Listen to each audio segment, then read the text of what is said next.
Good. Good. Okay, continue. Okay, fine. Good. Okay. Now, it's very important to understand. By the way, we're going to speak today about the Noahide law of theft, and this is a law. It's a law. The idea of theft is seems like quite a simple concept, but in fact, it is a very wide topic, and it deals not only with stealing from somebody, but it also deals with the question of harm. It's possible to cause harm and injury without stealing,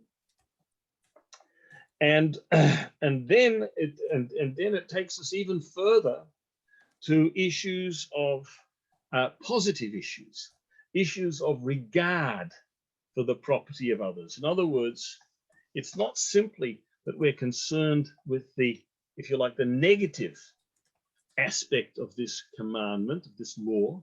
We're considered also with the positive aspect. And just like we saw, for example, when it came to the idea of the respect for God, we see that there, on the one hand, there is the negative aspect. We're not allowed to blaspheme. We're not allowed to curse or in any way show disrespect for God. That's the negative. So also there is the positive concept, which was the idea of how we do show our love for God, how we do express reverence for God in a positive sense, and what's required for that. So the same thing applies to the law of theft. There are, on the one hand, the basic prohibition is not to take from another person. But then, on the other hand, there are other forms which don't necessarily involve taking, but require injury. And then we go right through to a positive concept of how I'm supposed to show concern for the property of another person. So we go from the negative to the positive, but it's all under the one rubric. It all relates to our relationship with another person in regard to physical property. And included in that aspect of physical property is the body. The theft, we're not only as one not allowed to steal a person's property, one's not obviously not allowed to steal another person's body, to abduct, to kidnap. This is also a form of stealing. And so it has to do with property, it has to do with person, it has to do with injury. All right, now this idea of the law of theft as a relationship to another person in respect of that person's property or body has to be seen first and foremost as a relationship between persons. You see, we have in the economic life of people, we have many relationships. There is the relationship where we exchange goods and goods for money, or services for money. There is a relationship where we work for wages. There is in other words, there are ways, there can be situations in which there is advertising. People appeal to others in different ways. And it's possible for advertising also to be deceptive. And when advertising is deceptive, then that is what we call, that takes us into the realm of fraud and deception. So what I'm getting at here in general is the idea that an economic relationship, even though it has to do with money, even though it has to do with labor, has to do with material things, it is first and foremost a relationship between people. And it can be a good relationship or it can be a bad relationship. That relation, the worst possible relationship, of course, is the relationship of outright stealing, where one disregards completely the ownership which the other person has over something of their own. When a person steals from another person, it is as though they have, in a way, negated that person's existence. Obviously, they didn't kill the person, but our sages said that a person who steals from another in some ways is like killing another person. Now, obviously, it can't be the same. It's not literally the same.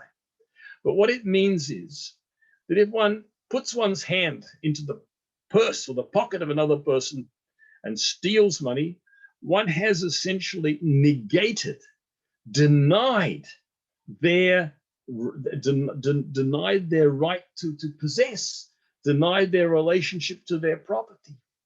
And it is an act of, in a way, even may not be an act of physical violence, still it is an act of violence against the whole integrity of the other person.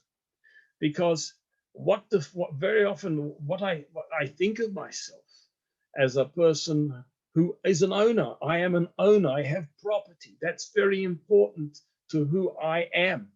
I own my clothes. I own my house. I own this or that. When somebody comes and takes that away from me without my permission, they have in some respect negated my existence. So this is, if you like, is the basic concept. And similarly too, we find that all of the different political theories of economic systems, we know that there are many different kinds of economic system.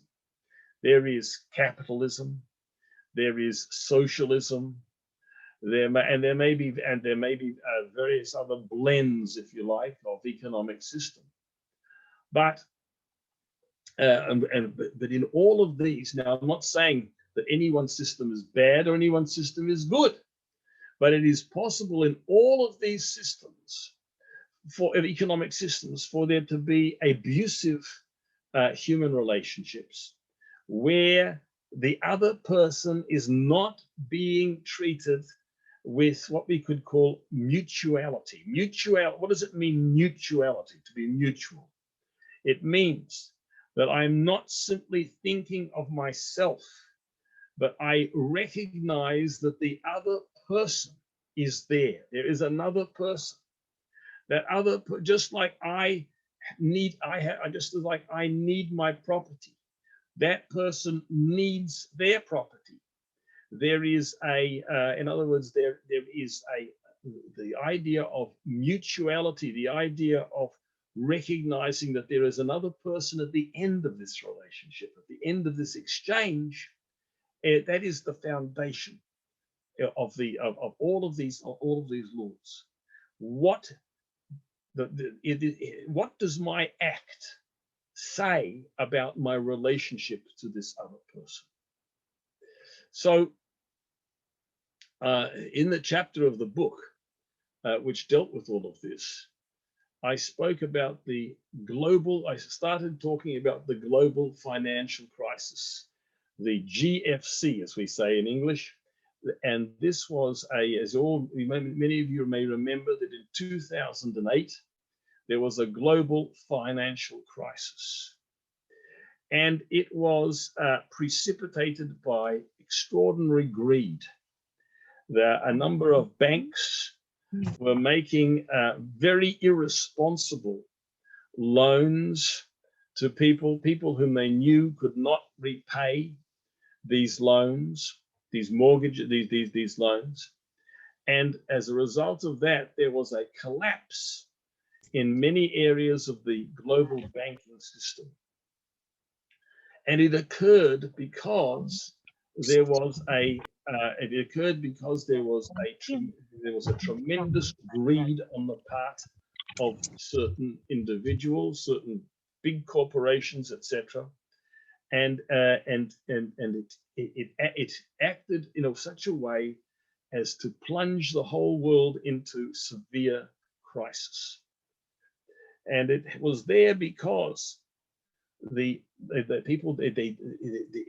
concern was simply for personal gain and no consideration of responsibility for the well-being of others, the fact that there were the possible consequences of all of this, and so we had that extreme crisis. So that is, if you like, gives, even though greed, as we'll see, is not necessarily a punishable thing, because greed is an emotion. In Jewish law, it says greed is something which is a forbidden act. It's a forbidden attitude. We can't see greed until a person begins to act on greed. But at all events, this idea of greed is a root of all of these problems. It means I'm thinking only about myself. I am not thinking about the other person who is party to this economic relationship. Now, in the Noahide laws, there are two basic views as to what the Noahide law includes in this commandment, the prohibition of stealing, the prohibition of theft. According to the basic view, which is the view of Maimonides, the law of theft actually it relates simply to criminal theft. Criminal theft means taking things without the other person's permission, without the other person's consent. So Maimonides, who represents this, who takes this basic view of what theft involves, says that this included in theft is literally stealing from another person, taking another person's property, or stealing the person themselves, abduction or kidnapping, or, for example, holding back wages which needed to be paid. A person worked, and somebody is, and if one does not pay the wages, that's also called theft, even though the person hasn't taken money from the other person. Nevertheless, the money is owing to the other person, and that is a repression of the wage. It is holding back. The wages which are due. Similarly, another form of theft can be, according to this basic view, a person who has unjustified benefits at the work, takes unjustified or certain benefits in the workplace, which they're not supposed to do. Let us suppose a person is working in a food factory now, and they're processing food. Now, the employer may, and in fact, Noahide law even allows that the person who's working in a food factory is allowed to eat some of it, to eat as they go. That is permitted to eat as one works. However, if at the time when a person is finished working for the day, and they go and they take home stocks of food from the factory, then that is also a form of stealing. And similarly, also there are other kinds of benefits which may not be.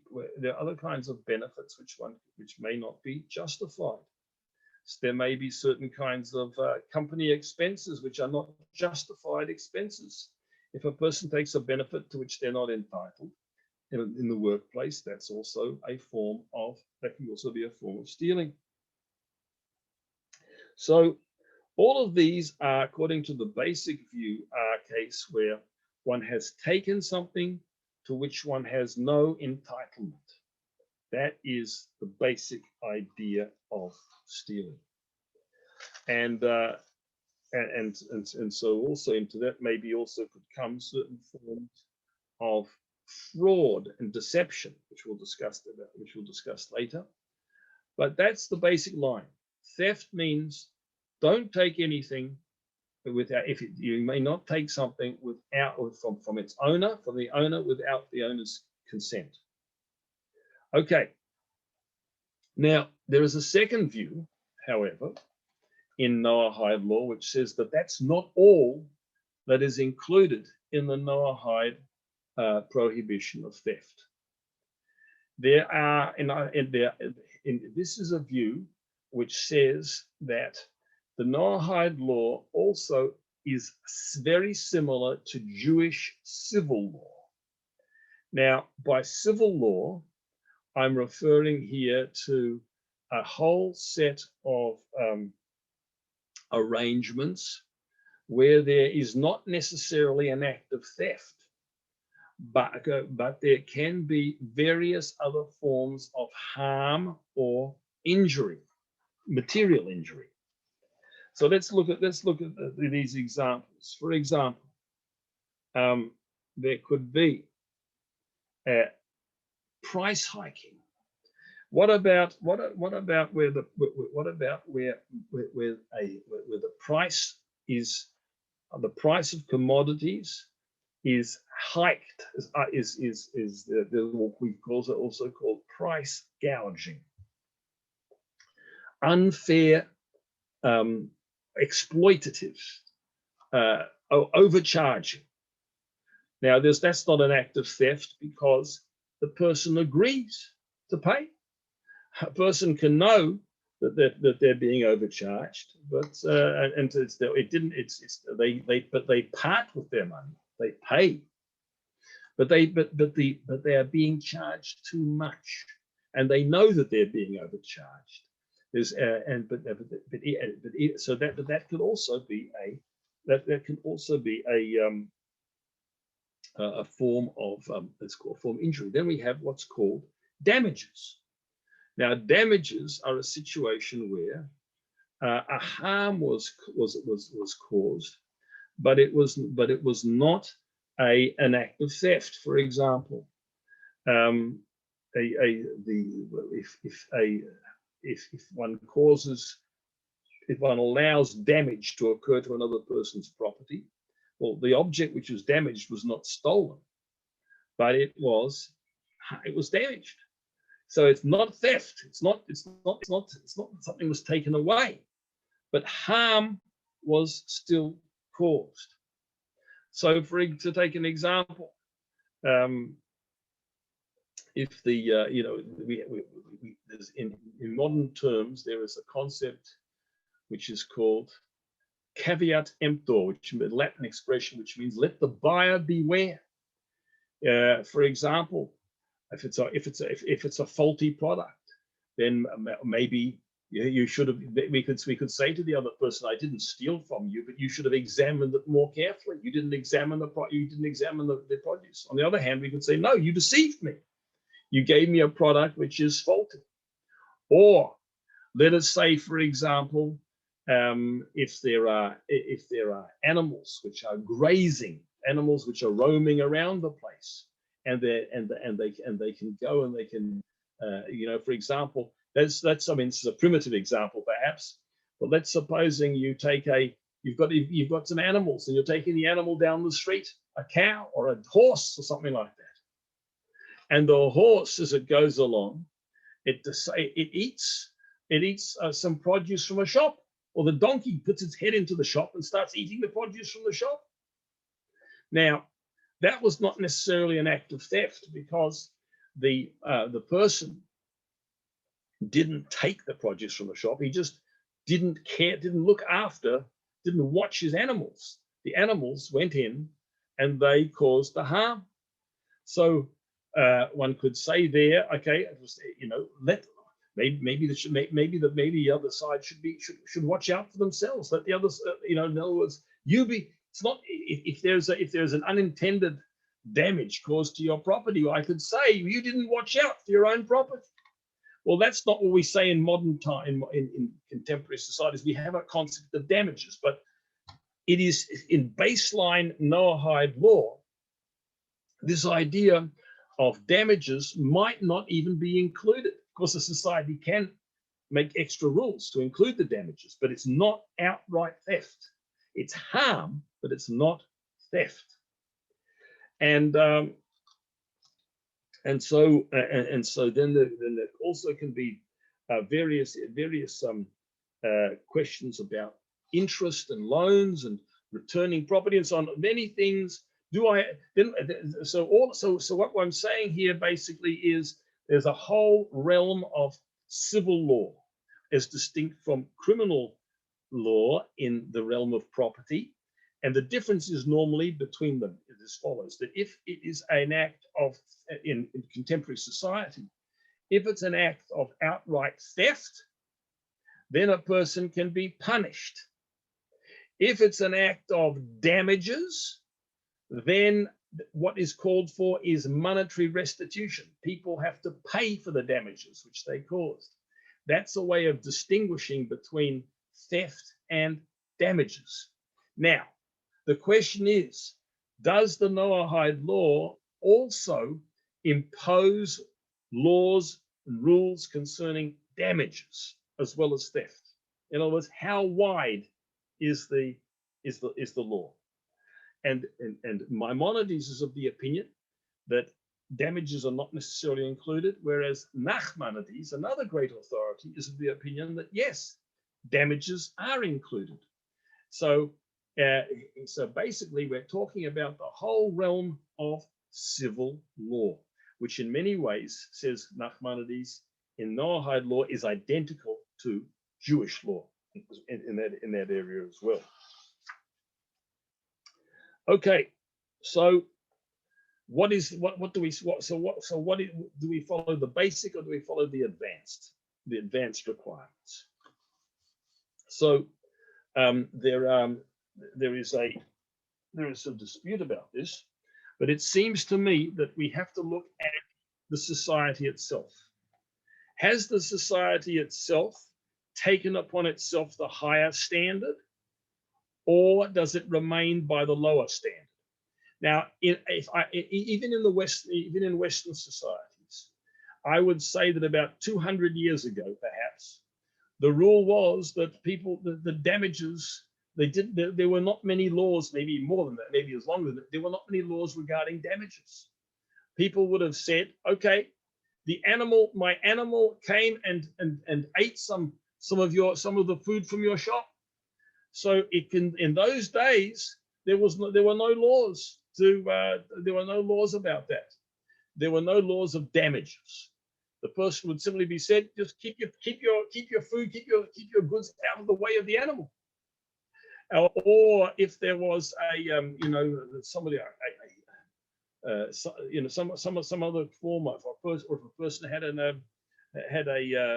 dug a hole in the ground, let's say.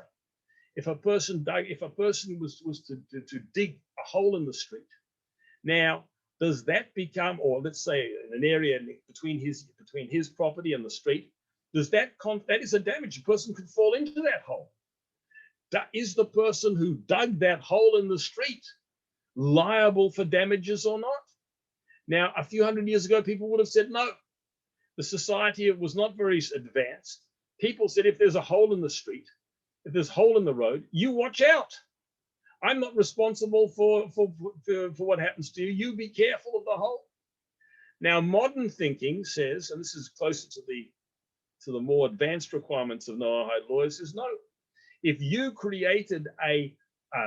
if you dug a hole in the road, or you let your animals walk down the road, you are responsible for any damages which they cause. That is the modern view. That is the advanced view. And I would say now that many societies, in fact, have rules which force a person who causes harm to others, not who doesn't steal from others, but causes harm to others, to pay. And if that society does have that view, then this is clear that the society has taken upon itself the higher standard in the Noahide laws itself, namely that there are a whole range of areas where not only are we not allowed to steal another person's property, but we're not allowed even to cause indirect harm to another person's property. And so that is already the more advanced standard in Noahide law, and it is therefore, and it is also binding. The question is how, or the question is whether they have brought it to the standard of Jewish law or they haven't. There may be a certain intermediate level. They may not be copying, they may not even know what the Jewish law is in that particular case, which is a very advanced one, but they may add extra stringencies as they go along. In other words, they are allowed to extend the law of theft from simple outright theft to a concept of civil law which prohibits harm or damage to the property of others. All right, now basically we also, a very important general introduction to these laws is it requires us to understand the idea of property and ownership. Now, there are various objects of ownership, and there are different owners. In other words, we want to know who, not only what the categories of ownership of owned things, owned objects are, but who the owners are. And I'll explain this to you. You see, basically, what do I have? I have my life. That is a very, very important thing to me, my life. Who owns my life? Who owns the life of anybody? Well, the answer there is there's only one who owns the life of anyone, that is God. The only owner of life is God. Now, God may give us permission to take life. For example, in a situation where of warfare, where one goes to war against others to defend oneself from an attack. There, God has given us permission to take the life of others in order to preserve and save our own lives.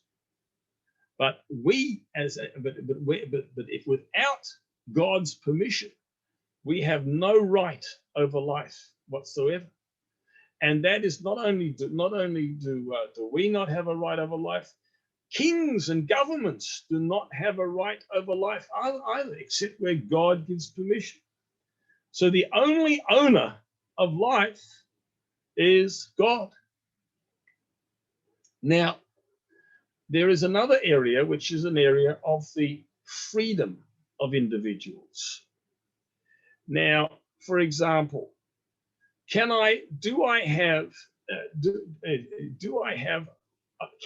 has ownership of the freedom of another person? What do I mean by freedom? Freedom to move, freedom to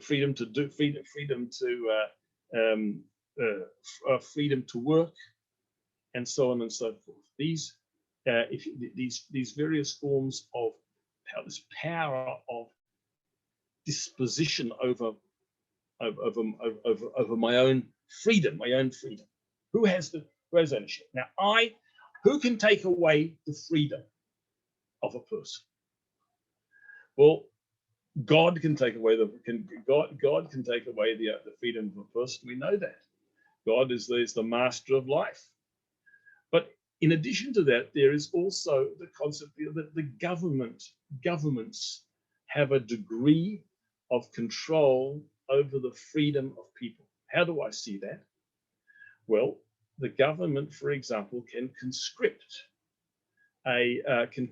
people for military service. The governments have a certain, and similarly, a government can imprison a person. Governments can limit the freedom of others. If they can force others to, they can take over the labor of others. They can compel people to join the army, to fight, to just, and they can also sometimes maybe appropriate also the labor, the work of others, conscript various forms of labor, conscription, and so on and so forth. So, whereas an individual has no power over the freedom of another person in regard to property, etc. A person cannot own another person as a slave, for example. It cannot have a complete ownership of the body of another person. No, and similarly, also even government is limited in that power. Or even though conscription, you might argue, is a form of servitude, but still it does have that. Now, so we have seen here that when it comes to life, only God has jurisdiction. When it comes to liberty, God has jurisdiction, and governments can also limit the liberty of others. What about property? Now, when it comes to property, we find that God owns it. God is the ultimate owner. The government is also an owner of our property, because the government can say, if the government needs, for example, to build a road through where our house is, here they can require us to sell sell our house. They'll presumably compensate us for it, but it is something which is this is an expression of control. The government has a jurisdiction over property. But here's where the individual comes in. The individual also has rights over property. The individual has no rights over their own life. They cannot dispose of the liberty of another one. They cannot really, but they can dispose of their own property. People have property. And people are, now, but mind you, the interesting thing is that our ownership of our property is not exclusive. That when I think that my house belongs to me, and it does in an important sense. I can sell my house. I can do what I do different things I want with my house. But the government also has a dimension of power over my house. And certainly God has power over my house. So these are, when it comes to property, there are three concurrent owners: God, the government, and myself. All right. Now, what difference? Why do I mention all of this? Because we have to understand that when it comes to property, when it comes to property, I have ownership, but I can also relinquish ownership. I can remove my powers of ownership, just as I can assert my power of ownership. So this is a this is a rather abstract concept, but it will come back. We'll come back to this. We'll come back to this a bit later. Now, but it is important to know that whilst it is important to know that I can waive my rights to property. In other words, I can dispose of it. I cannot waive my right to my life. I cannot give my life away, but I can give my property away. Property is something which I own, and so to the extent that government and God allows me to a space of control over my property, I am able to dispose of that as I wish. All right. Now, so there is then there is also when we speak about this issue of the rights to property, one can know also that there is a concept also that property passes on to the next generation. Property is something which is subject also to a law of inheritance. So, and this is actually a very important thing, because we find in society, we discussed this in other places, the family is a very important unit. The family is the way we define our relationship, but the idea of the transfer of property, the concept of inheritance of property, is also an expression of our is also an expression of my personality and my relationships. And this relates back to when we were talking about forbidden sexual relationships and the way people are trying to change the society and change relationships and change marriage and do all of this sort of thing. So one of the ways in which the family, you see the importance of the family, is that it is important to know that I am an inheritor of my biological parents. If once we take away these biological relationships between people, then we're also going to have complications in regard to property. So, for example, let us supposing there is a person who donates a sperm for a child's creation of a child. Does the child now inherit the donor, or is it somebody else? So the idea of inheritance is also a very important expression of human relationships. That's my father, and I inherit my father.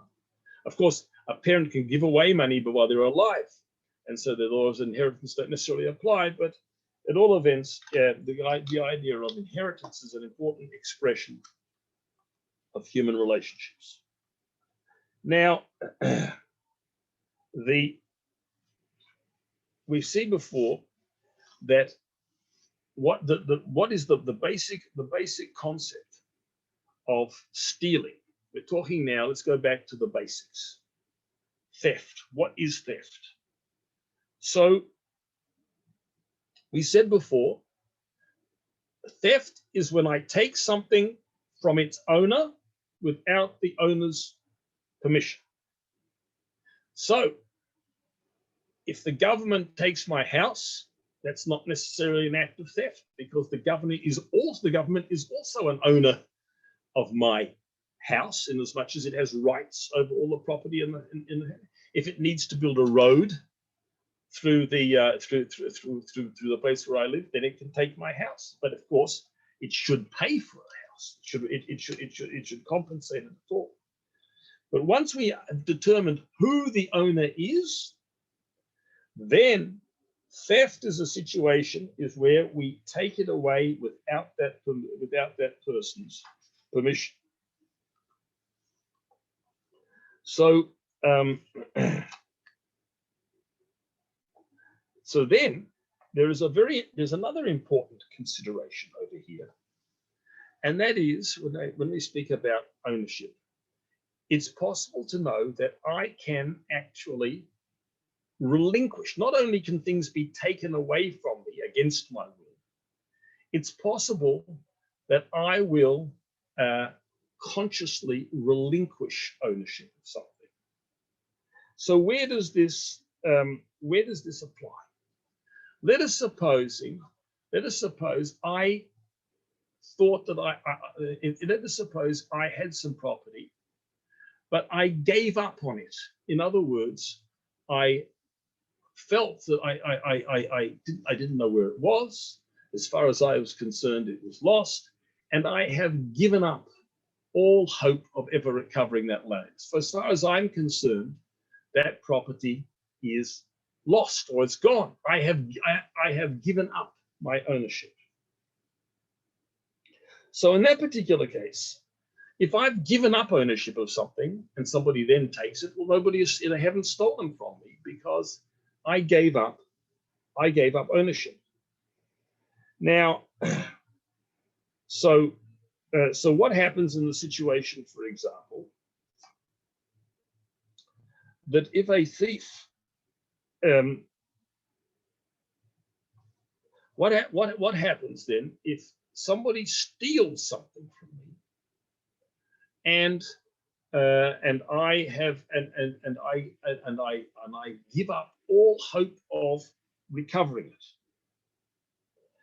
So there is a view which says that if that thief takes away the property into a different domain altogether, and I have despaired of ever recovering that property, I have given up hope of it, that means I've actually relinquished ownership of that object. That object is something which I could no longer claim. Now, I can claim restitution for it. The thief is required to pay me for it.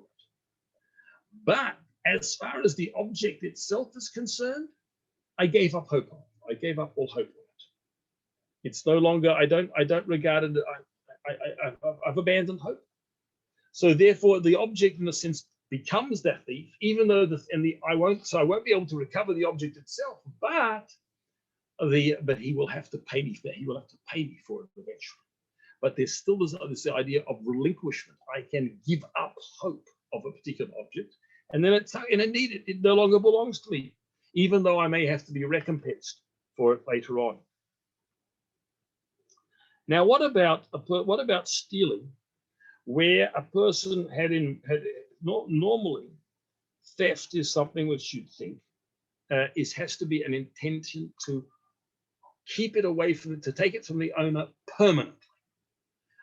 What a person might think, what if a person comes in and he steals something with the intention of replacing it or bringing it back later, or simply to play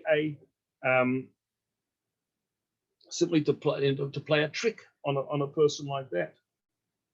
Well, now there are different views on this particular matter. So according to the basic view, the person is stolen only when they intend to keep the object for themselves permanently. That's a theft. Take it away and keep it. However, there is another view which says no. Even if you took it temporarily, or even if you took it with the intention of paying for it later, that is also theft. And that is something which is that can be a liability. However, it seems that to take money, to take something to tease a person. In other words, a person, you take something away from another person just to torment them, just to tease them, but they can see that you're teasing them, and that you will return it, and returning it subsequently, and it's an act of it's a teasing. Well, that is not a complete act of theft, but it's still something which can be prohibited, which should be prohibited in the first instance. Okay. Now, what about borrowing an object without permission? Is that called theft? Once again, an argument between the two views in Noahide law. Either we say, for example, you have a lawnmower, or you have something, or somebody actually comes and takes your car, borrows your car, didn't intend to keep it at all, borrows the lawnmower without asking. Well, if you have a relationship with your neighbor that you know that he comes and borrows and he knows you don't mind, it's a kind of thing, then that's not an act of theft. But if there is no situation if there's no expectation or no advanced acceptance of another person borrowing your property without permission, then there is an argument in Noahide law as to whether that's theft. In other words, generally speaking, we should not borrow something unless we know we have permission, even though it was not it was not taken as to be kept. Still, borrowing something without permission is a problematic area, and it's something that we should not do. So then we have another very interesting situation. What is the case of a thief who stole from another thief? So you have a thief number one has taken the item, and then a thief number two comes and takes it steals from the first thief. Has the second thief also done a prohibited act? So it appears that the answer is yes, because the second thief is actually prolonging the theft from the original owner. Thief number one took the object away from the owners. Thief number two, he's stealing from a thief. Well, the second thief didn't acquire this property because the owners haven't given up hope of getting it back anyway. They're expecting it. It's still a stolen item. But thief number two is also a thief, is regarded as a thief from the original owner, not so much from thief number one. It's an extension of the theft from the original owners. Now, what about causing theft? Now, let's give an example of a situation where the individual did not steal anything themselves, but they are responsible. They are causing theft. Where do we find this idea of the causation of theft? Here's an example. Let us supposing there is a shop which sells second-hand bicycles. Now, this bicycle shop, this shop which sells the second-hand bicycles, is known to have a lot of stolen bicycles. There are thieves who supply stolen bicycles to this shop, and it's known. Are you allowed to purchase a bicycle which you know to have been stolen? So the answer, even though the original owners may have given up ever recovering that bicycle, so the answer is no, it's forbidden. Why? Because when we purchase stolen goods, we encourage the stealing in the first place. The thief would not be stealing goods and passing them on to this shop if they knew that there were not customers. So we are not allowed to purchase goods which we know are stolen goods. That is causing the thief to steal in the first place, because he's got a market. There's a market for these. There's a market for these stolen goods. Okay, so now then there is the area of. I'm just wondering, should we stop now for some questions, or Leo? Because there's some big chapters. There's plenty more to talk about over here. But what do you think, Leo? I can't hear you. Sorry.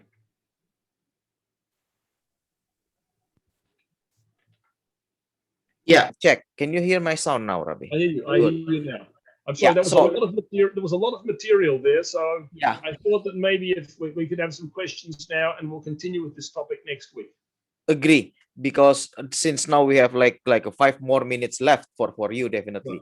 So jadi Bapak Ibu Saudara, apakah ada pertanyaan sampai dengan topik ini? Tadi Rabbi sudah menjelaskan terkait dengan latar belakang ya, hukum pencurian itu seperti apa, siapa itu pemilik, kategori pemilik segala macam, sampai dengan itu tadi bagaimana dengan kita mengambil barang, kalau misalkan kita mau meminjam segala macam, lalu pencuri yang mencuri lagi seperti itu. Apakah ada yang ditanyakan? Silakan Bapak Ibu Saudara sekalian, segera. Rabbi hanya memiliki waktu 5 menit lagi bersama dengan kita. Ayo, jika ada yang ditanyakan, unmute, dibuka speakernya, lalu ditanyakan kepada Rabbi. Orang izin bertanya, Mas. Silakan, Pak Yerik. kalau dari tadi kan bicara mencuri banyaknya secara fisik. Ya. Bagaimana kalau ini pertanyaannya sedikit konyol sih.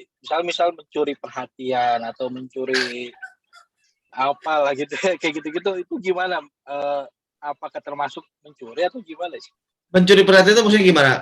Maksudnya ngeledek gitu. Kita mau coba kayak menggoda perempuan gitu, maksudnya menggoda lawan jenis, tapi kita sebenarnya nggak berniat gitu, atau bagaimana? Ya mungkin salah satunya seperti itu. Mungkin seperti itu salah satu. Okay, Rabi, there's a question from one of the congregation here. We are talking about stealing. Stealing is the material, something like that, right? Which is the ownership of the other people. So his question is about how about if we stealing a hope from other people, like for example maybe the women and between men and women, the man is stealing a hope, like for example the woman is expectedly to have a more relationship and maybe even more serious relationship, but and then the man is taking away that hope, but with his action, with the man's action, with the man's gesture, is as if the man is really willing to go to a further relationship, but actually at some point it's just gone away and bring the hope, or we can say steal the hope away. Is that considered as a stealing, or how is it? This is called, in Hebrew, it's called genevas das. Stealing the understanding of a person, and the answer is yes, it is a form of stealing. Now, I don't know whether one would be punished physically for for this or not. I'm not so clear, but it is something which is forbidden. In other words, to deceive and to trick a person. That is, yes, it is. Now, to build the hopes and the expectations and to mislead another person is forbidden. So I'll give you a practical economic example of that is, let us say we went into a shop and we want to get advice about a certain item, but we do not intend to buy anything at all from the shop. I'm simply asking the person because I want to get the information, then I'll go to somewhere else where I can get it more cheaply. Okay. Now here, the salesman, the person in the shop, is expecting a sale and is giving their time and their effort and so on. They think that they have a customer, but the customer did not intend at all to buy from that shop, just to get it. So this is a very serious, this is also called stealing a person's expectations and hopes. So if a person comes into a shop and wants to get the information out, you have to say, I do not intend to buy, but can you give me some information, please? And then they can decide. But but the answer is to build the hopes and the expectations of another person and to mislead them, whether it's in a relationship like that, or whether it's in regard to property. Normally stealing, we're talking about time, value, things which can have monetary value. But the answer is, and in a relationship, may not be the same, but it's still a deception and it's forbidden. Yeah. We're not allowed to steal the understanding and hope of another person. Yeah, correct. Awesome. Wonderful explanation, Rabi. Right. Okay, nanti saya akan terjemahkan berikutnya. Do you want to say something? Now. Leo, I'm sorry, I may have to, it's now one. Yeah. I have to get ready for another one now. So I do hope that it hasn't been too difficult in the presentation, but next week when we continue it, we can answer more. We'll go back over the earlier material and we can do questions there too. Yeah, I was about saying to say to the audience also. I will translate later on after Rabi finish. So yeah, so thank you, Rabi. No problem. I understand your tight schedule. So thank you so much for being with us, and a good morning and shalom for you. All of this. Nice to see you all. Thank you very Shalom. much. Bye bye. Shalom. Thank you, Rabi. Next week.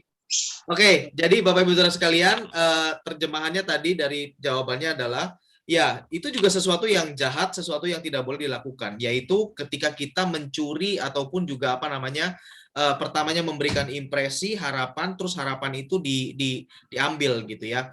Nah, itu benar-benar nggak boleh dilakukan ya, dalam hal apapun. Nah, tadi Rabi menjelaskan memberikan contoh karena kita lagi membahas, walaupun pertanyaannya apa namanya itu tadi ya, mencuri perhatian ataupun apa sih namanya, memberikan harapan palsu, PHP gitu ya, pemberi harapan palsu.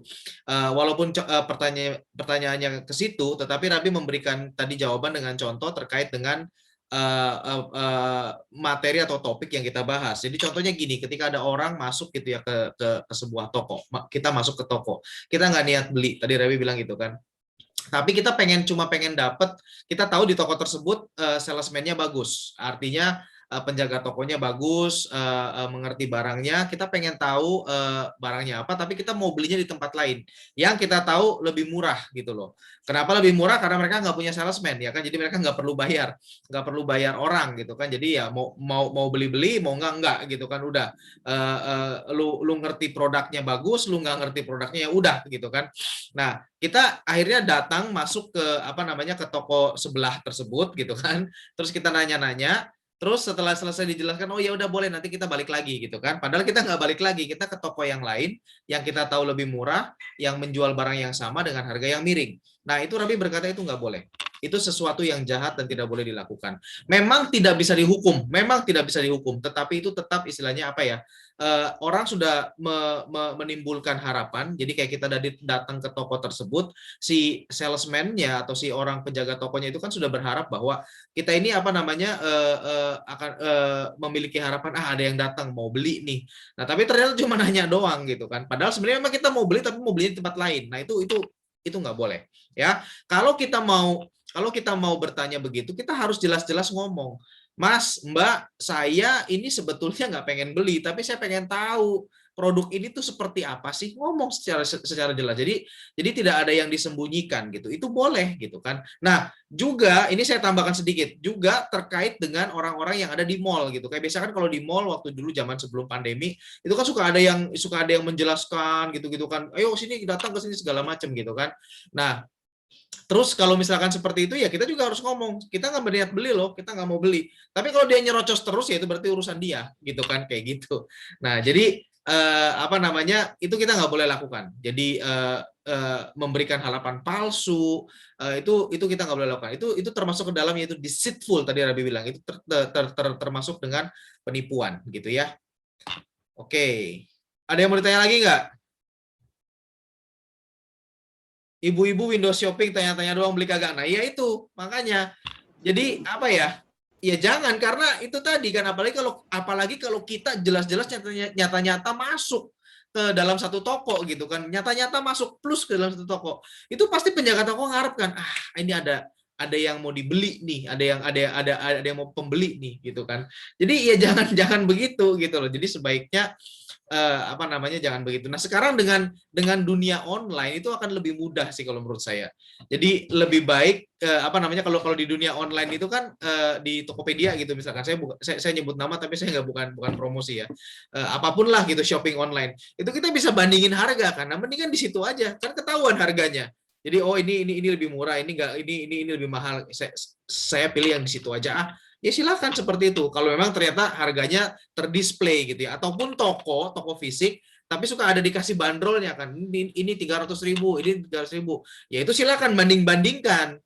Tapi kalau kita masuk apa namanya, cuma pengen dapat informasi doang, ya itu tadi, memberikan harapan palsu, dan itu nggak boleh. Itu tindakan yang termasuk tindakan yang tidak terpuji, Bapak Ibu sekalian. Oke. Pak Anung, zaman sekarang sudah banyak YouTuber yang mereview barang. Oh iya, betul. Zaman sekarang sudah ada YouTuber yang mereview barang, bener, betul. Jadi kalau mau itu cari ya, sekarang kita carinya informasinya online ya. Zaman sekarang kita apa namanya, dimudahkan dengan banyak hal tersebut kan. Ini review, ini barangnya begini. Bahkan mungkin dibandingkan kan, kalau misalkan barang ini bagaimana dengan barang ini bagaimana, plus minusnya apa, manfaatkan aja. Benar sekali. Jadi ya silakan manfaatkan. Mantap. Ada yang mau ditanya lagi Bapak Ibu sekalian sebelum kita selesaikan session kita ini? Ada More. Silakan Pak Lori.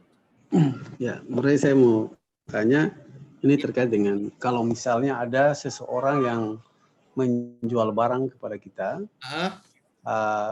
kita membeli, tapi ternyata barang itu adalah barang curian yang tanpa sadar kita tidak tahu. Nah, ini apakah ini kan kita tidak tahu nih, kita beli barang sesuatu, ya mungkin orang itu ngaku dia punya barang, tapi ternyata itu barang itu adalah barang curian. Hasil curian. Apakah pada saat kita membeli itu kita telah mendukung dia sebagai melanjutkan dia punya aktivitas sebagai pencuri ataukah bagaimana? Ya, bagus. Pertanyaannya bagus, Pak Lori. Jadi gini, tadi Rabi memberikan contoh kan bahwa kalau memang kita tahu ada satu toko dan toko itu memang sudah terkenal, semua orang seluruh kampung tahu bahwa toko itu adalah penadah barang-barang curian. Dia jual barang second, tetapi itu memang sudah diketahui mayoritas di toko tersebut adalah barang-barang hasil curian. Ya kan suka ada kan, kalau di Jakarta itu suka ada tuh kayak pasar ataupun toko spare part atau onderdil motor hasil pretelan, suka ada. Nah, kalau kita sudah tahu demikian, jangan.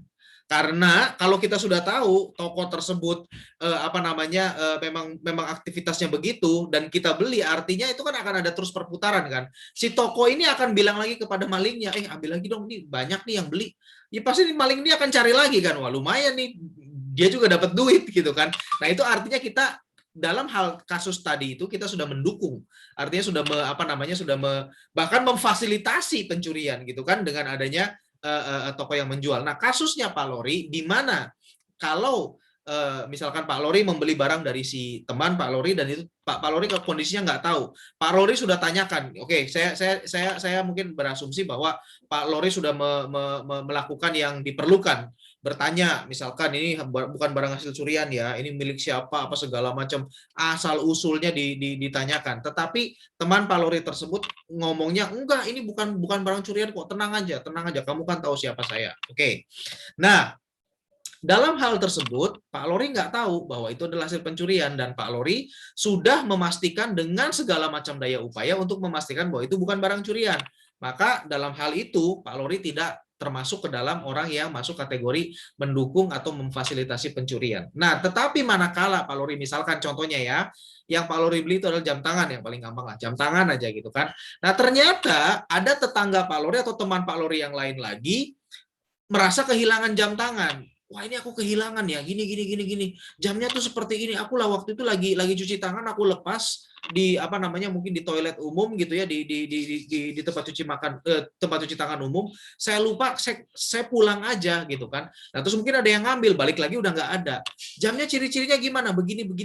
Dan itu tepat seperti jam yang dibeli oleh Pak Lori. Nah, dalam kasus seperti itu Pak Lori wajib mengembalikan.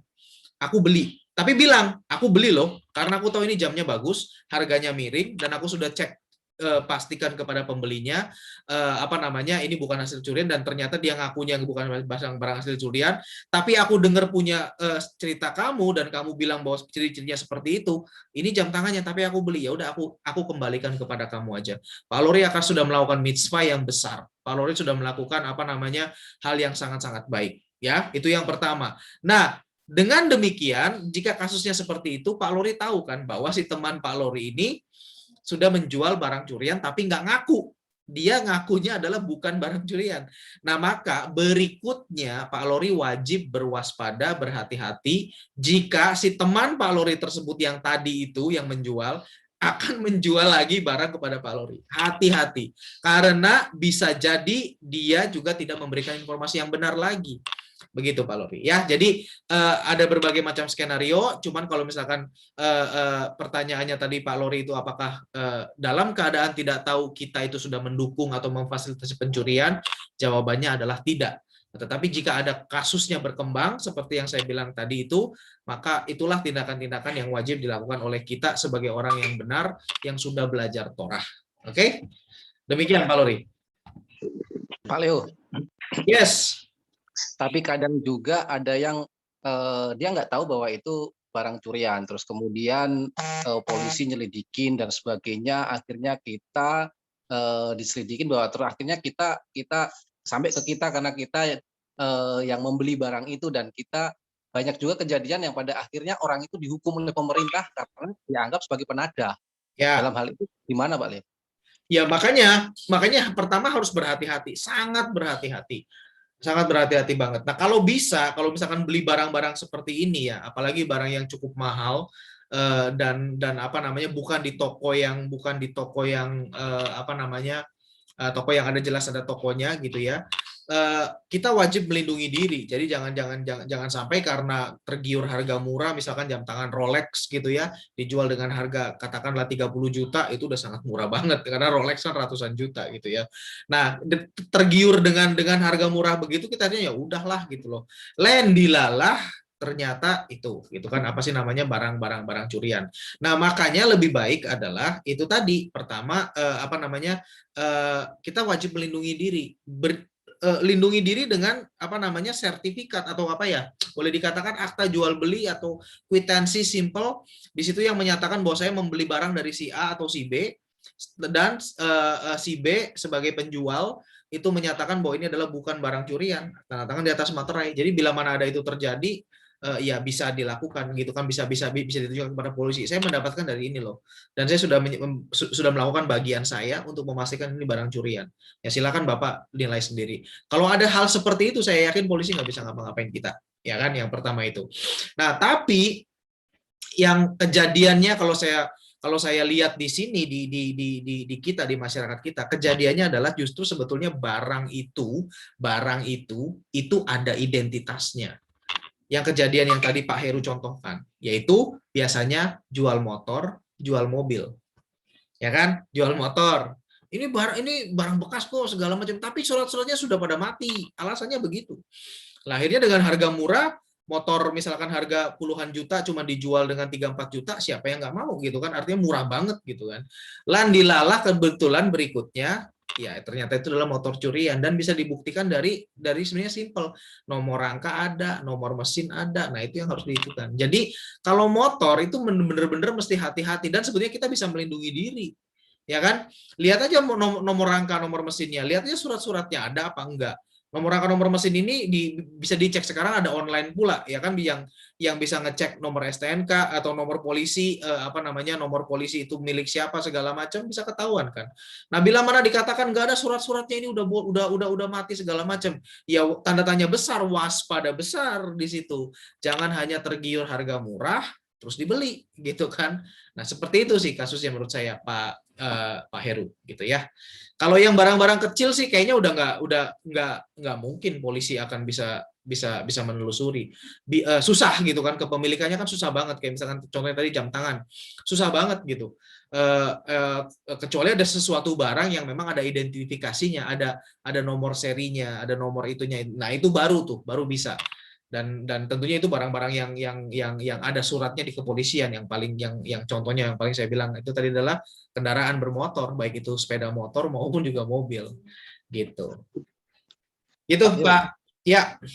Gini, kita ditawarin orang HP, ya kan, kita tahu bahwa itu tuh barang curian, terus kita beli. Cuman ternyata begitu kita lihat di dalam HP itu, oh ada alamatnya nih sini. Nah terus kita hubungin dong ke orang itu, ini HP-nya bukan ya? Oh ya, tuh HP ku hilang tuh, kemarin dicuri bla bla bla. Ya. Oh iya, kemarin aku habis beli dari si A seharga mungkin 1 juta. Terus kalau mau balik ya udah nih beli lagi dengan seharga yang tadi uang saya beli 1 juta. Nah kayak gitu boleh nggak kayak gitu tuh? Terus kita mengembalikan ke dia, tapi kita meminta hak kita lagi atas nilai yang tadi udah kita bayarkan kepada si pencuri. Ya. Yang pertama, jika HP tersebut kita sudah tahu bahwa itu adalah barang curian, yang jelas kita nggak boleh beli kan. Kalau kita tetap maksa beli, ya kita sudah melanggar hukum No itu tadi gitu kan. Nah, kecuali Bapak nemu di jalan jatuh gitu kan, terus dibuka bisa ternyata, dan itu ada alamatnya gitu kan, ketahuan ada nomor telepon segala macam, dihubungi, ya dibalikin aja. Nah tapi kalau beli sih, kalau menurut saya ya kalau emang udah tahu kenapa mesti beli, kalau memang sudah tahu itu adalah barang curian ya kenapa dibeli gitu kan, kecuali itu barang bekas gitu kan. Nah kalau HP pun ada cara untuk melindungi diri kita. Kalaupun itu barang bekas, itu seharusnya ya kalau memang dia itu yang pemiliknya yang menjual kepada kita, dia harusnya bisa unlock screen-nya dong, ya kan, bisa dibuka. Pasti sekarang HP nggak mungkin lah nggak ada unlock screen. Zaman sekarang pasti ada dikasih password kan, nggak mungkin nggak dikasih password, ya kan, seperti itu. Coba dibuka aja seperti itu. Nah, kalau ternyata bilang wah aku nggak tahu nih segala macam, curiga besar dong, gitu kan. Nah, kalau dia sudah ternyata kita belinya di toko itu, kalau misalkan atau orangnya profesional, pasti sudah dihapus datanya, di format segala macam, dibuat, direkondisi ataupun di install ulang, sehingga sudah tidak ada lagi data-data di dalamnya, gitu kan. Pastinya kayak gitu. Kalau apa namanya, kalau yang bisa terjadi kemungkinan skenario seperti itu. Jadi apa namanya, poin pertama yang jelas adalah kalau kita tahu bahwa itu adalah barang curian, ya sudah tidak usah. Karena dengan kita membeli itu tadi, walaupun kita kembalikan, kita sudah memfasilitasi, kita sudah memberikan semangat kepada si pencuri HP untuk mencuri lagi. Wah, ada yang beli nih, gua curi lagi, lumayan, nyuri HP dapat 2 juta. Gitu kan? Walaupun akhirnya kita kembalikan. Walaupun kita nggak minta penggantian duit gitu ya, setelah diketahui misalkan skenario-nya Pak Heru beneran terjadi gitu loh. Ya, walaupun kita katakanlah kita kembaliin aja deh, kasihan kepada dia gitu loh. Itu tetap kita sudah melanggar dan kita sudah memberikan semangat kepada si pencuri. Oh iya, barang curian gua laku. Nanti gua cari lagi gitu loh. Ya, jadi yang pertama adalah pastikan itu bukan barang curian. Kalau memang sudah kita ketahui bahwa itu barang curian, jangan dibeli gitu ya. Soalnya gini Pak Leo, jadi sebenarnya itu pernah kejadian ke saya mungkin udah lebih dari 5 tahun yang lalu sih ya, udah lama sekali.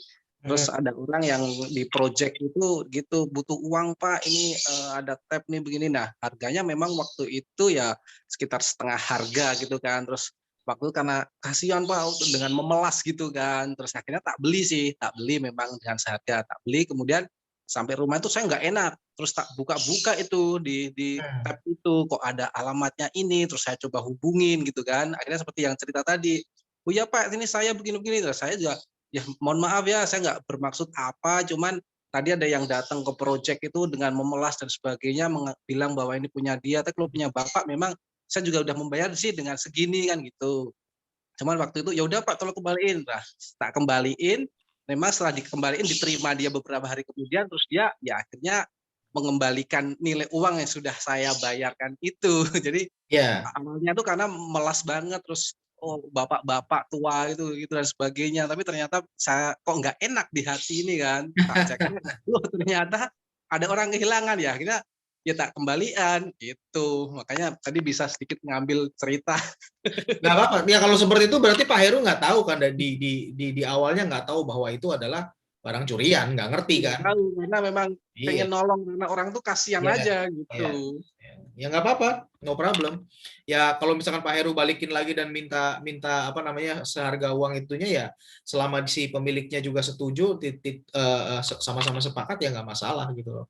Dan apalagi pertama yang saya bilang tadi, Pak Heru nggak tahu bahwa itu adalah barang curian, hanya dengan apa namanya dengan niat ingin berbelas kasihan gitu kan kepada orang lain. Nah makanya berikutnya ya tentunya walaupun berbelas kasihan, kita kan tahu bahwa orang itu banyak yang suka main drama. Jadi kita juga jangan naif, kita juga jangan polos-polos begitu aja. Double check, dan double check, nggak masalah gitu loh. Ya, jadi apa namanya? Karena kita pun juga memiliki apa namanya? Kita pun juga ada aturan tertentu, dan jangan sampai kita sendiri juga apa namanya melanggar gitu kan. Kita memiliki apa namanya kesempatan untuk coba cek recheck, lakukan itu gitu. Itu aja Pak Heru. Izin More. Ya, Pak Jen silakan. Ini loh terkait mencuri ini. Bagaimana dengan barang-barang KW? Misalnya ada KW super gitu kan, ada KW 1. Contohnya aja kayak gini, misalnya kayak Rolex. Ya. Nah, Rolex kan ada tiruannya, gitu, ada tiruannya. Ya, kalau orang yang memang hobi sama barang-barang branded, khususnya jam tangan, pasti dia tahu banget gitu perbedaannya. Nah, tapi kalau buat kita yang orang awam yang apalagi baru pernah pengen punya Rolex gitu kan. Nah, itu bagaimana tentang barang KW? sekarang kan banyak nih, ada Rolex, ada Gucci, ada LV juga kan Macam-macam lah. banyak yang KW gitu. Nah, kalau kita mau beli asli kan belum tentu kita mampu gitu. Ya banyak yang mampu, tapi kalau saya belum tentu mampu gitu kan. Tapi pengen punya gitu loh. Nah, boleh nggak kita beli barang KW, istilahnya KW super lah, KW 1 lah, KW 2 gitu. Itu pertanyaan pertama, More. Pertanyaan keduanya adalah bagaimana dengan orang yang misalnya saya korupsi. Ya. Saya korupsi. Kemudian saya membiayai anak saya kuliah di luar negeri dengan itu uang korupsi gitu. Entah anak saya tahu apa nggak tahu, itu bagaimana, More? Gitu. Nah, itu pertanyaan kedua. Pertanyaan ketiga adalah bagaimana barang korupsi, misalnya mobil Fortuner misalnya, kemudian udah disita oleh pemerintah, kemudian dilelang, apakah kita boleh beli gitu? Nah, barang hasil sitaan dari para koruptor itu gitu. Karena kan sekarang banyak nih, More, banyak yang jual gitu dari Kemenq kan ada lelang gitu, kan barang-barang korupsi gitu. Nah, itu apakah boleh, More? Terima kasih, More. 3 pertanyaan itu dulu. Oke. Nah, yang pertama pertanyaannya kalau kita pengen, nah ini sekali lagi keinginan itu hati-hati karena kadang-kadang keinginan itu kita seperti yang kemarin saya bahas di dalam 7 hukum Nu kan yang kita sudah masuk ke dalam, kita lagi bahas detail pencurian juga. Hati-hati dengan yetzer hara kita, karena yetzer hara kita itu suka bikin rasionalisasi. Kalau begini nggak apa-apa, kalau begini nggak apa-apa, kan saya keluarin uang juga gitu. Nah, terkait dengan KW, terkait dengan barang KW itu adalah tiruan. Dan kita juga sudah belajar bahwa orang sekarang itu kepemilikan itu bukan hanya sekedar kepemilikan benda, tetapi hak cipta, copyright itu pun juga ada merupakan hak milik gitu dan nggak boleh dilanggar. Ya, jadi pertama orang yang memproduksi barang KW itu adalah sudah melanggar hak cipta, sudah melakukan pencurian, termasuk seperti itu. Nah, dengan kita membeli sebetulnya kita itu tadi memfasilitasi dan membuat semangat si pencuri hak cipta itu untuk melakukan lebih lagi. Oh, ada pasarnya nih, ada yang mau nih gitu kan. Jadi seperti itu gitu. Jadi itu termasuk ke dalam yaitu tadi mendukung ataupun juga menyemangati si pencuri hak cipta, Pak Jen gitu. Jadi kalau buat saya ya ya itu tadi, makanya kita mesti hati-hati dengan keinginan kita lah, keinginan kita gitu ya. Jadi jangan sampai kita juga melanggar gitu, seperti itu. Jadi kalau terkait dengan KW yaitu sudah terjadi pencurian hak cipta di situ ya. Tuh, jadi kalau saya bilang sih jangan, tidak boleh, karena itu adalah yang ada hukum Nu yang dilanggar di situ. Nah, beda halnya dengan sisa ekspor. Kalau sisa ekspor itu adalah kayak misalkan itu yang suka saya beli. Ini bukan berarti gara-gara saya yang melakukan maka boleh ya, enggak ya. Tapi karena saya juga sudah melakukan menggali informasi segala macam. Nah, kalau sisa ekspor itu adalah si pabrik yang memang sah pemiliknya gitu, pemilik mereknya memproduksi tapi ada cacat. Dan saya perhatikan memang iya ada cacat. Jadi cacatnya itu adalah jahitannya nggak rata, agak melengkung sedikit. Nah, kalau itu kan istilahnya tidak lolos QC, tidak lolos quality control gitu kan. Nah, daripada dibuang sayang, nah sama si pabrik ini dijual dengan harga murah gitu kan. Nah, biasanya pabrik-pabrik demikian, contohnya sepatu gitu ataupun baju, itu jualnya biasanya dia tuh untuk ekspor ke untuk pasar di luar Indonesia. Nah, tapi sama dia dijual di Indonesia gitu dengan harga itu, dengan harga murah karena ada cacat produksi. Dia nggak bisa berikan itu kepada konsumennya. Kalau dia ship itu kepada konsumennya, dia malah kena penalti karena dia pasti ada kontrak kan. Tidak boleh ada cacat. Kalaupun ada cacat harus rasionya berapa persen daripada total barang yang dikirimkan. Nah, itu dia bisa kena gitu kan. Nah, tapi dia juga nggak mau rugi gitu kan. Ini kalau misalkan dibuang, dibakar, ya itu kan uang juga, ada material, ada bahan yang terlibat di sana. Maka dia jual sebagai namanya sisa ekspor. Nah, dijual oleh pemilik yang sah lalu ditampung gitu loh. Nah itu no problem karena dinyatakan bahwa itu adalah sisa ekspor, bukan KW, bukan pencurian. Nah itu boleh seperti itu. Itu yang pertama. Nah yang ketiga dulu, masalah pertanyaan yang ketiga, karena pertanyaan yang kedua saya ada yang harus saya klarifikasi. Pertanyaan yang ketiga terkait dengan barang hasil korupsi yang disita. Artinya gini, kalau barang hasil korupsi disita, itu berarti sudah boleh dikatakan kembali kepada pemiliknya. Dalam hal ini pemerintah, karena itu kan yang disita-sita oleh pemerintah itu kan pasti kan sudah merugikan keuangan pemerintah kan, mengkorupsi APBN lah, mengkorupsi apapun segala macam gitu kan, proyek-proyek pemerintah. Nah makanya diambil lagi oleh pemerintah dilelang, ya itu nggak masalah, karena yang melelang adalah si penegak hukum yang sudah melakukan penyitaan terkait dengan kejahatan korupsinya. Nah, yang tidak boleh adalah kalau kita beli dari koruptornya langsung gitu kan, atau kita beli dari pelaku kriminalnya, pelaku tindak kejahatannya langsung. Ya itu yang nggak boleh gitu kan. Ya, jadi seperti itu. Nah, yang kedua terkait pertanyaannya Pak Jen yang kedua, kalau membesarkan anak, menyekolahkan anak dengan hasil korupsi, maksudnya bagaimana apanya? Dampak kepada anaknya atau bagaimana nih? Pak Jen. Ya, maksudnya gini, More.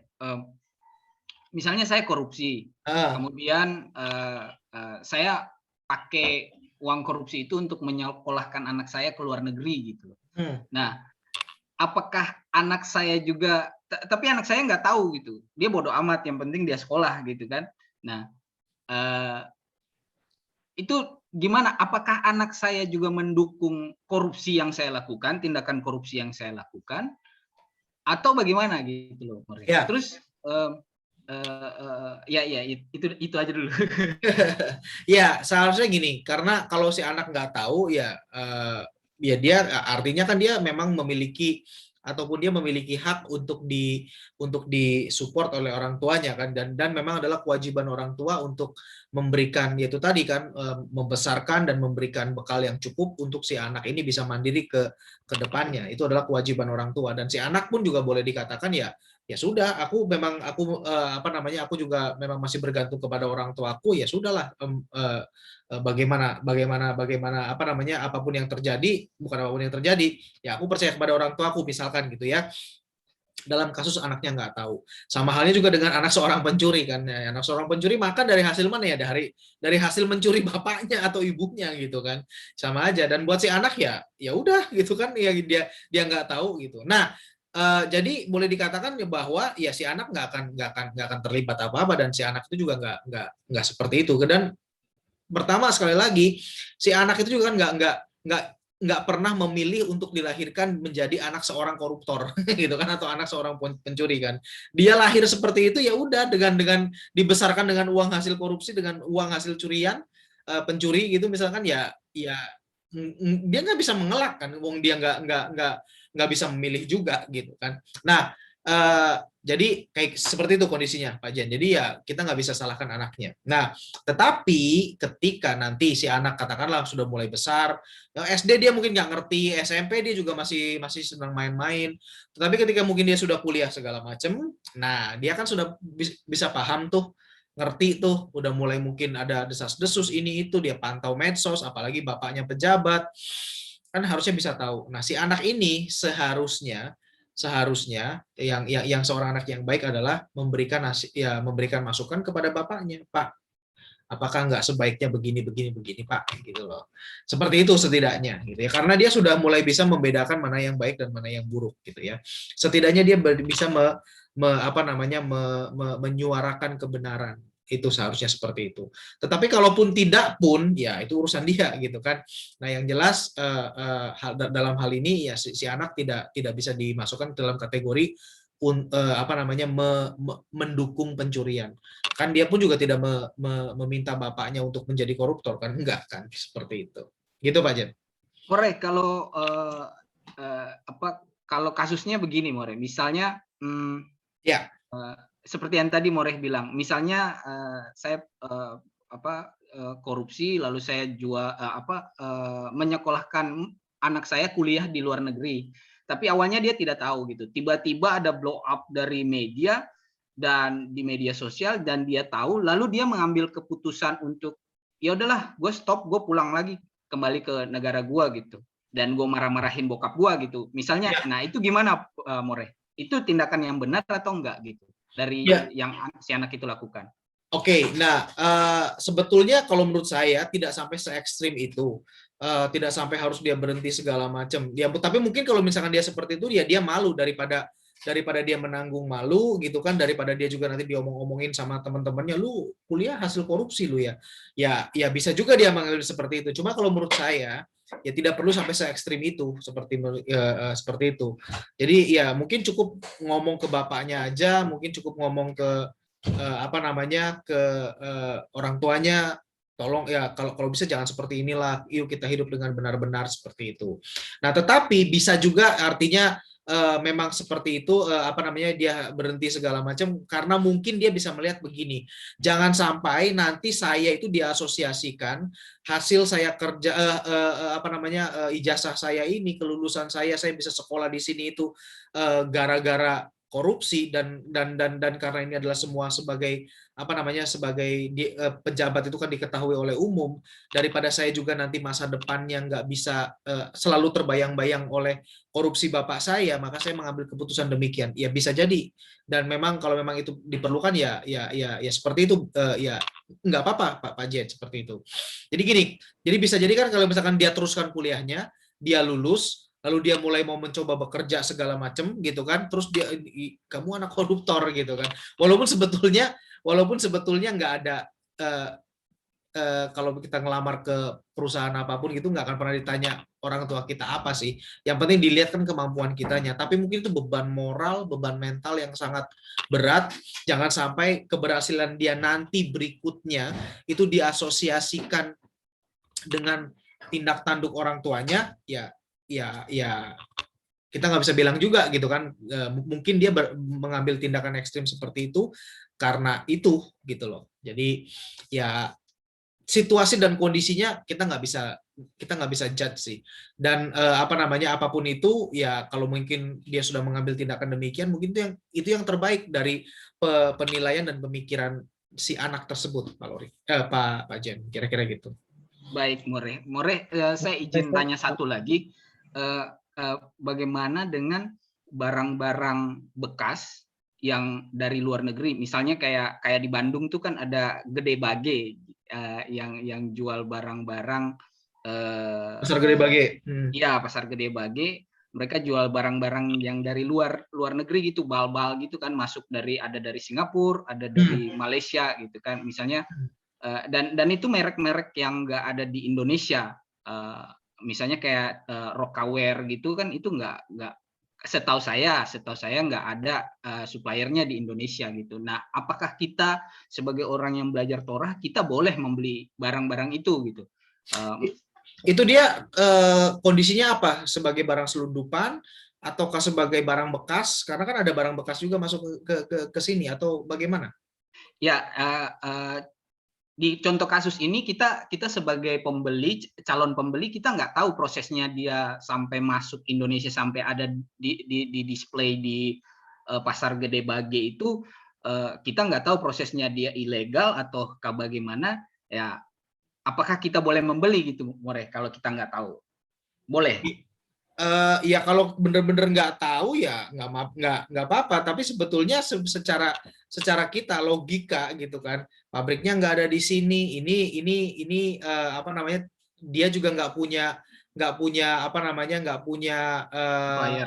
supplier di sini, nggak punya distributor di sini, kok bisa nongol, tanda tanya besar gitu kan. Ya itu kita harus, istilahnya kita punya kewajiban untuk untuk meneliti ekstra informasi-informasi demikian. Jangan hanya take it for granted. Jangan hanya tutup sebelah mata gitu lah, udahlah gitu. Enggak seperti itu. Kita punya kewajiban untuk menyelidiki, Pak. Kalau memang ternyata dia datang sebagai barang bekas, no problem. Karena kan suka ada kan barang bekas dari negara lain gitu, ya memang bekas pakai, terus diimpor masuk, dan memang dia bilang bahwa ya ini barang bekas, ya itu no problem. Kalau kita memang mau pakai barang bekas ya nggak masalah gitu kan. Tapi kalau yang masalah adalah yaitu tadi, yang jika masuknya tidak legal gitu kan. Jika masuknya ataupun juga ya hasil-hasil yang tidak sesuai lah gitu loh, seperti itu. Itu yang sebisa mungkin kita harus hindari gitu. Terkait dengan ini juga sebentar, tadi ada satu lagi yang mau nanya, tapi saya coba ke Bu Iren dulu yang di chat karena nyambung. Itu tadi jual tas KW juga nggak boleh, iya, karena itu tadi Bu. Jadi dengan itu kan ya memang sebenarnya kita mendapatkan keuntungan. Jadi dari sisi kitanya dengan penjual tas KW itu kita melakukan bisnisnya secara normal, ya kan. Dari sisi kitanya nih, kita beli kepada supplier siapapun itu, tetapi barangnya itu barang KW. Nah, yang menjadi masalah adalah justru terjadi itu tadi, copyright-nya itu kan di violate, dilanggar, nembak itu tadi yang Bu Iren bilang, modelnya, bahkan mereknya juga dibikin gitu kan. Itu kan sudah masuk kategori pemalsuan. Kitanya bisnisnya normal, kita beli dan kita jual gitu kan. Bisnis kita normal, tetapi yang barangnya ini adalah hasil daripada pemalsuan. Nah, makanya itu tadi kita nggak akan bisa dihukum karena kita melakukan bisnisnya secara normal. Tetapi itu tadi kita melanggar hukum, yaitu yang terkait dengan memberikan semangat ataupun memberikan dukungan kepada orang yang melakukan pemalsuan, orang yang melakukan kejahatan. Jadi dengan adanya market, dengan adanya orang yang bisa terus beli, maka produksi itu kan akan terus berjalan gitu kan. Itu jadi ada pelanggaran di situ, Bu Iren. Gitu. Boleh, mungkin saya satu. Ya, Pak Lori, silakan. Oke, baik More. Bagi seorang penipu, ya, itu juga merupakan kategori pencurian dengan modus atau cara yang dia lakukan memperdaya orang lain. Ya. Nah, pertanyaan saya, bagaimana dengan orang yang diperdaya atau korban ketika dia sudah terjerumus ke dalam modus seperti itu, kemudian ada rasa penyesalan. Nah, ini dari segi Torah ini apa yang harus dilakukan oleh seseorang yang menjadi korban atau yang diperdaya dengan konteks Torah, sehingga orang tersebut bisa merasa kembali dipulihkan dengan cara melakukan apa gitulah. Nah, kasusnya contoh yang lebih tepatnya bagaimana Pak Lori? Korban penipuan contohnya ini seseorang ditipulah dengan penawaran barang-barang yang murah, kemudian ditipulah seperti itu. Nah, kemudian ada muncul rasa penyesalan. Nah, kita mengatasi rasa penyesalan ini dengan konteks Torah itu seperti apa, More? Contohnya misalkan tadi kita sudah beli barang yang KW gitu kan, ataupun kita sudah beli barang selundupan gitu, sudah pernah melakukan seperti itu. Bagaimana kita melakukan memperbaiki dirinya gitu kan? Ya tentunya kita ngaku di hadapan Tuhan, kita berkata bahwa Tuhan, aku mohon maaf, Hashem, aku sudah bersalah. Sekarang aku sudah tahu bahwa hal seperti ini itu nggak boleh. Maka kedepannya ya tentunya minta pengampunan kepada Hashem, dan kedepannya ya kita kita jangan lakukan lagi. Kalau kasusnya itu seperti itu tadi gitu kan, karena kalau kita beli barang selundupan segala macam, karena kita nggak tahu siapa yang kita mau ganti ruginya kemana gitu kan. Nah, kecuali kita sudah melakukan penipuan ataupun sudah melakukan pencurian terhadap orang lain yang jelas-jelas kita ambil barangnya. Misalkan kita sudah ngambil motor orang gitu kan, ya tentunya cara untuk bertobatnya adalah ya bertobat seperti itu tadi, dan mengembalikan yang kita curi tersebut kepada pemiliknya, dan meminta pengampunan, meminta maaf, meminta pengampunan kepada orang yang sudah kita curi barangnya gitu loh. Jadi ingat ya, selalu saya kan juga pernah bahas di dalam weekly shiur kita, bahwa kalau pelanggarannya itu melibatkan orang lain, itu antar sesama manusia, itu pengampunan full itu baru bisa kita dapatkan dari Hashem bila mana orang yang kita langgar itu juga memberikan pengampunan kepada kita. Itu. Jadi itu yang penting perlu kita pahami. Jadi kalau kasusnya adalah kita melanggar orang lain,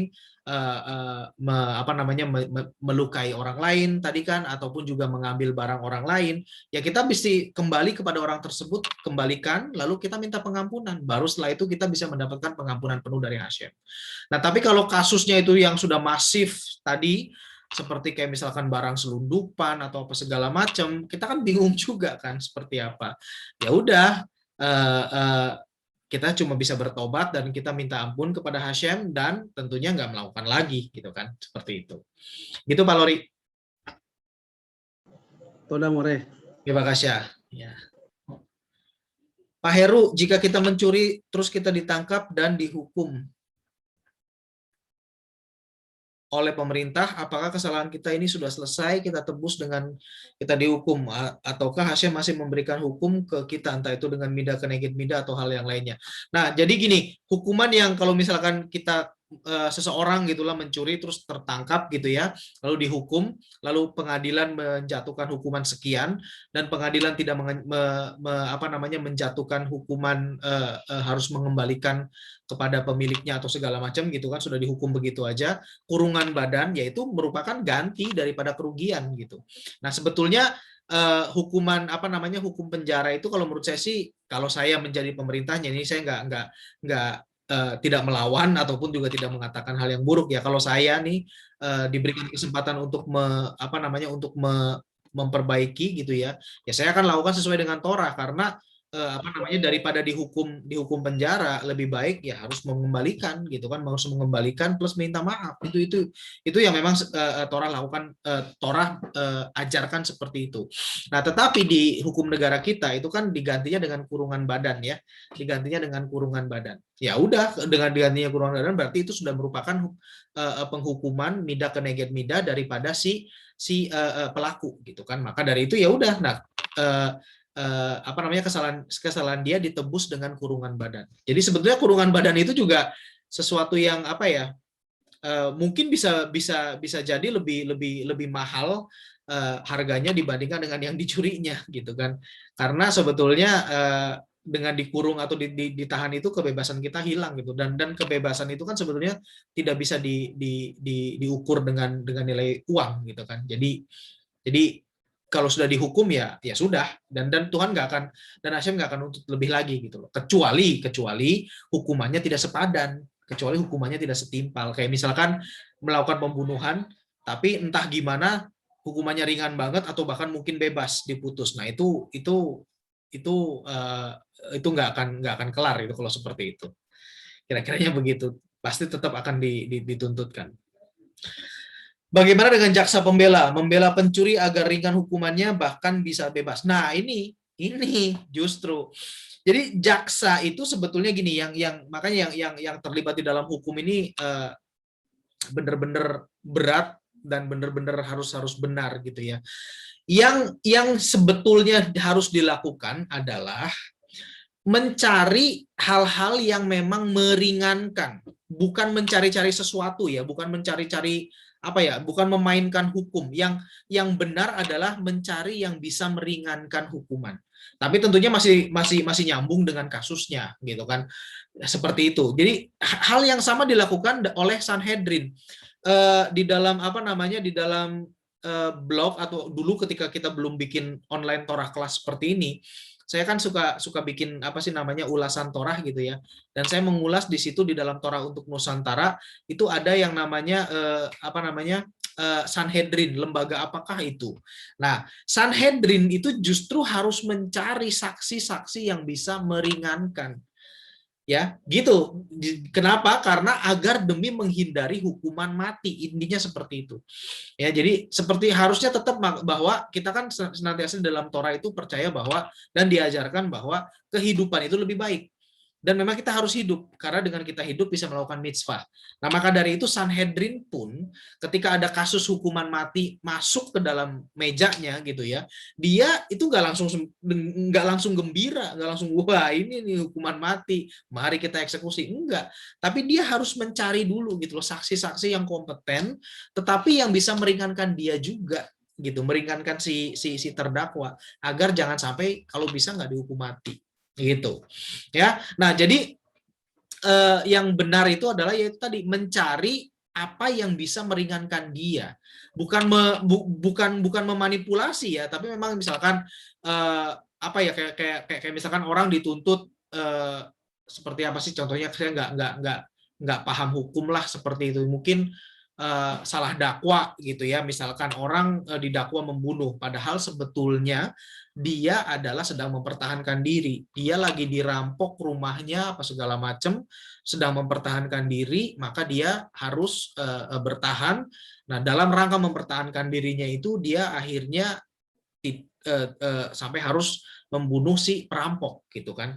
Nah, tapi dakwaannya adalah dia membunuh gitu. Nah, itu justru kewajiban jaksa untuk meringankan, justru untuk membela dia agar bebas gitu loh. Tetapi kalau memang orang ini benar-benar membunuh, seorang penjahat, seorang perampok membunuh, ya paling bisa dibela, tetap harus dibela gitu kan, karena memang dia juga apa namanya, secara undang-undang harus dibela. Ya tetapi jangan mencari-cari gitu loh, artinya jangan mencari-cari pasal yang atau dibengkok-bengkokkan hukumnya seperti itu. Mungkin hal yang meringankan adalah dia kepepet, itu satu gitu kan. Terus yang kedua apa namanya, dia terlilit hutang apa segala macam sehingga gelap mata. Paling seperti itu aja gitu kan, tapi tidak boleh membelokkan hukum. Nah, bila mana hukumnya dibelokkan, itu tanggung jawabnya berat. Itu urusannya sama Hasyim gitu loh. Gawat sekali gitu ya. Sering karena pengacaranya hebat bisa bebas. Oh iya, memang. Dan itu sebetulnya apa namanya, kalau memang dia jelas-jelas bersalah gitu ya, dia adalah seorang penjahat tapi masih tetap bisa bebas, itu artinya jelas hukumnya dibengkokkan. Nah, itu ngeri, itu bahaya ya.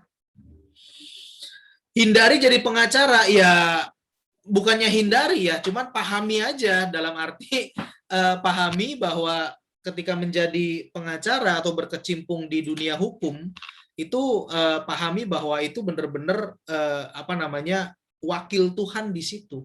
Hukum itu wakil Tuhan loh. Jadi pahami bahwa bobotnya itu berat, tanggung jawabnya itu berat, dan nggak boleh main-main dan tidak boleh dibengkok-bengkokkan. Karena begitu dibengkok-bengkokkan, artinya kita sudah apa namanya, sudah bertindak atau apa ya, sudah mempermainkan itu, dan kita akan bertanggung jawab dengan Tuhan sendiri. Ngeri di situ ya.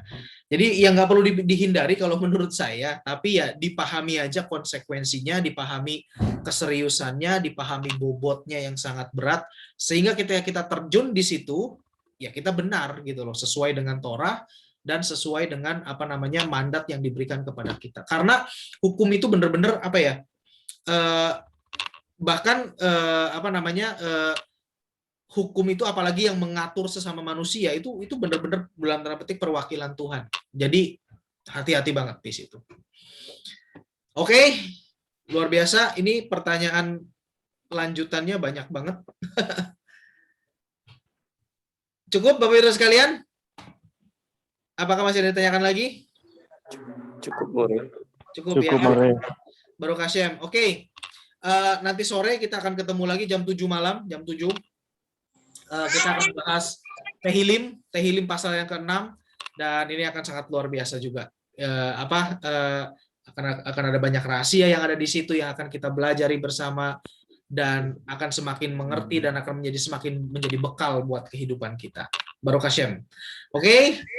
Kita cukupkan sampai di sini kali ini, dan kita ketemu lagi nanti malam ya Bapak Ibu sekalian ya. Terima kasih. Shalom, Shabbat Tov, dan Leitraot. Leitraot, More. Ya. Masih kuat dah. Masih